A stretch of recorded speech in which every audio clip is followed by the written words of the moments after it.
it's almost like it's funny you say that because you just said I did 10 instead of 2. You could also look at it as like you did 10 instead of 18, right? Yeah, back in the day when we got sentenced, there were remissions, so that's how it was. I think about a year or 2 later, they stopped doing remissions, so they gave you a real sentence, so there was no confusion. So if I had been sentenced a year or 2 later, it would have been 10, because I did 10. Okay, understood. But with remissions, they control you a bit more, because if you play up, you get more jail. So I got another 21 days jail for playing up. So in jail, if you fuck up and you do a governor's court hearing, he can give you up to 4 days jail, which I got often. Okay, so you stack that up. All right. So the first year, talk to me about like how did you and your brother settle in, and what sort of things did you see in that first year that kind of set you up for the rest of your stint inside? Oh, well, we were on remand for 2 years. So remand is different to sentencing. So on remand, you still wear your own clothes. It's really disruptive because you're in a new cell every fucking day. You can only have what you can carry. Our bags were full of fucking depositions. We had boxes of depositions to go through. There's still hope.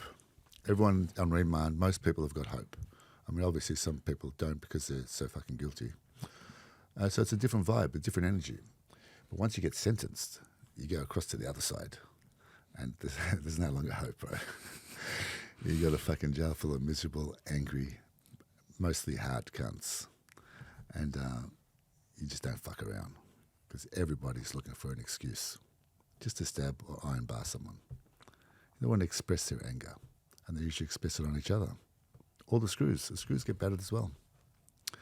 So the first 2 years were okay. They were, had a few laughs, went through our trials.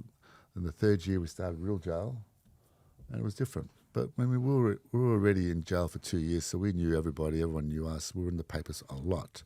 We were very high profile. We were different. We were a little bit unique in that the media portrayed us to be, fucking wealthy gangsters that could go on with it. So the perception is we're wealthy gangsters that can go on with it. So going on with it is one thing, because a lot of people can go on with it. But being wealthy is another thing, because you have money, you have power, you have the capacity to get things done. So that aspect really kept the screws at bay, because the screws will have a crack. They'll kill you if they get the opportunity. But if there's 2 of you and you have people, they'll be frightened, which they were. So it was okay for us. We ran our shit. And the prison in Melbourne that you first went into was... Pentridge. All right, this is going to get some stories. And that was in what year? 88 till, for 10 years to 98. The golden era. Yeah. Can you guess what the first question the audience is going to ask you about Pentridge Prison in the 1980s? If you had to have a stab at which character they're going to ask me to ask you about. No idea. Oh, Chopper? That's right. He knows. What do you want to? Why don't we start there? Give them a couple of stories of what they're going to want to hear about that, and then we'll circle through a few more. Chopper was a champion, bro. What a man. So Chopper, when my brother assaulted that guard in court, he got moved to H Division. Chopper was in H Division. He ran H Division. He couldn't be housed in the outside of that because he had made so many fucking enemies. He was at war for a long time with Keith the Four gang. Jail was different when I was in jail, bro. It was people ran shit. You had cliques, you had divisions, and there was always a hierarchy in the divisions, and it went down from there. Or you were like me and my brother, and you stepped aside. We didn't get involved, and we didn't fucking participate. You know what I'm saying? We just mind our own fucking business. Don't fuck with us, we won't fuck with you, sort of thing. And leave those cunts alone, which we did often. So Chopper, because Ali was in H Division for, I think, a month after that guard, Chopper and Craig Minogue were looking after him. And they became good friends, right? As you do.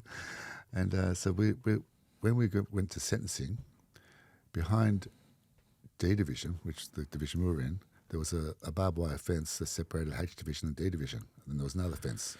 So we would see Chopper on the weekends. We would go up and talk to him, see what's doing. No, he was a very cool character, man. Yeah. A proper killer. That guy there, his mate got arrested and was going through court. Chopper tooled up and went and held up, like an armed robbery, held up the police and escaped his best friend. Got him out of there, mate. Really? Yeah, man. Wasn't there a situation, and correct me if I'm wrong, but where he like tried to kidnap a judge? Chopper, I that is. wouldn't be surprised. Yeah, that's one of the ones that I heard. That, I'm like, sorry. But I also heard, you just don't know this. It was a different era. There were police back then that were very strong and very willing, and they would do horrible things to prisoners, to criminals, and they also used people that were willing to knock other criminals. So I mean, Really? that was Chopper's era. Yeah, yeah. And just for some context for people as well, you had because how many fights did you have under your belt professionally before that? Nothing. No professionals. Right. Just martial arts. Okay, but you were doing a lot of that overseas in Hong Kong. Yeah, I and... fought in Hong Kong. Okay. Fought here, fought Perth. Right. But nothing. Yeah. Just kickboxing shit. Yeah, but still, it's a sweet science. Yeah. It's different now, bro. Yeah, When I was doing it, it's very basic. When I was doing it, we grew up with Bruce Lee. So, you know, we had Taekwondo, a bit of Kung Fu.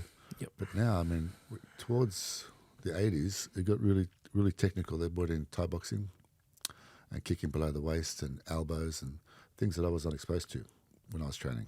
Right. And these karate guys became fucking weapons.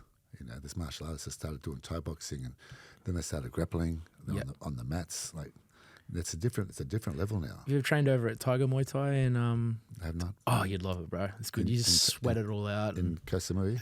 In Phuket. Yeah.